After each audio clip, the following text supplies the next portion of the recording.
And I choose my other political actions wisely too. You know, we do a lot of eco-activism, and when I go to the front line, I don't step over and get arrested, because I have children here. And that's my first calling. My first spiritual calling is to my partner, and through our love, we co-create these babies, and that's my responsibility. Now, as they get older and they become teens, they may want to cross the line with me. You know, if we feel really moved on that level. So that, we'll see. We'll see on that.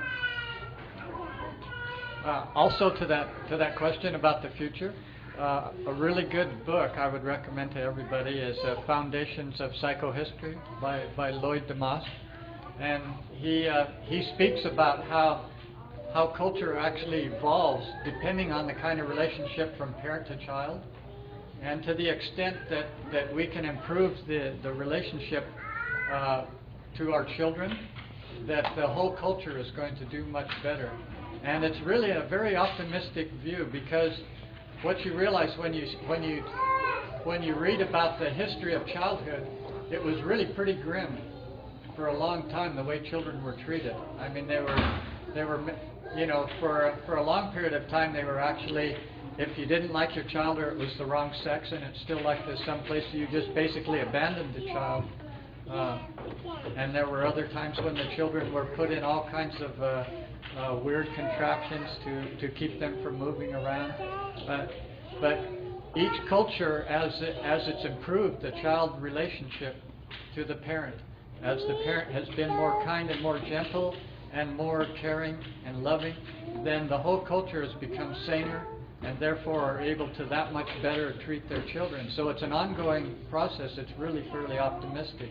And I see all of these things that we're doing here, as we're doing, is going to amount at some point to like a quantum leap in the kind of people that are here on this planet, and that there really will be something equivalent to what, you know, when we hear talk of the new kind of species that is evolving here on this planet.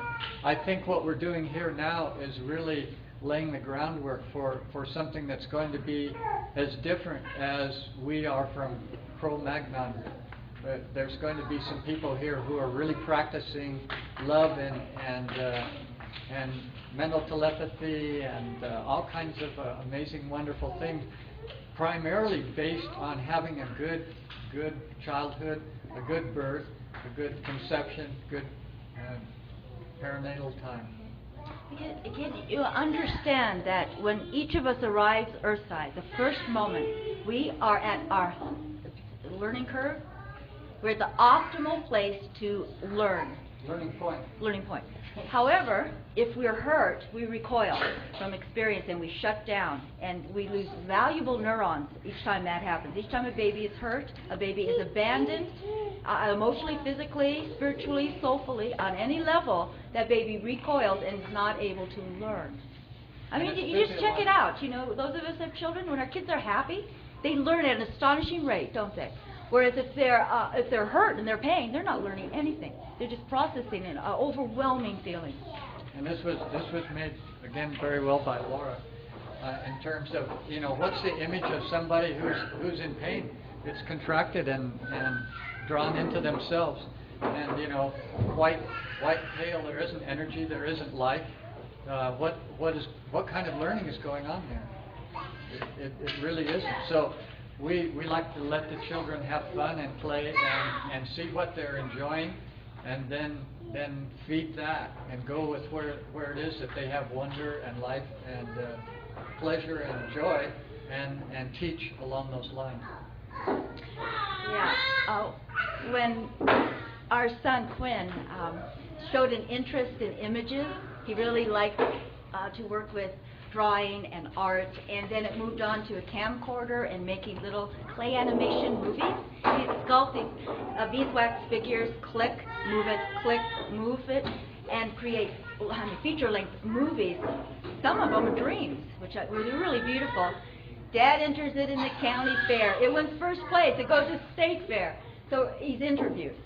Quinn is interviewed, and they say, he's 11 or 12 at the time. Quinn, what do you want to do when you grow up? And Quinn says, well, my career has yet to be invented. Right? That's the kind of freedom we're talking about, because it's true. I think for him, when he comes of age and he's looking for his contribution to society, how could you imagine? I mean, when I was a little girl, did I think I'm going to grow up and I'm going to become an astrologer, a post-traumatic midwife, and have a mystery school with almost 1,000 students that nobody knows about? I had no idea. This life was to be lived, and my destiny, which means it already is woven, was there present in the acorn. That I chose parents who had ideas about who I should be, rather than who I was. So it took a while for me to divest myself of their ideas and find out what was I born to do. And I'm still finding out. And every baby adds another piece of the puzzle. And my partner, did you know that when you conceive a baby, at that moment at conception, the father's genetic material goes into the mother's brain. It starts to migrate through that embryo, or a zygote, to an embryo. And even if there's like a missed abortion, spontaneous miscarriage, a lot of the father's genetic material is transmitted into the mother. And have you noticed that some couples, they start looking more alike as they get older, especially if they've had children?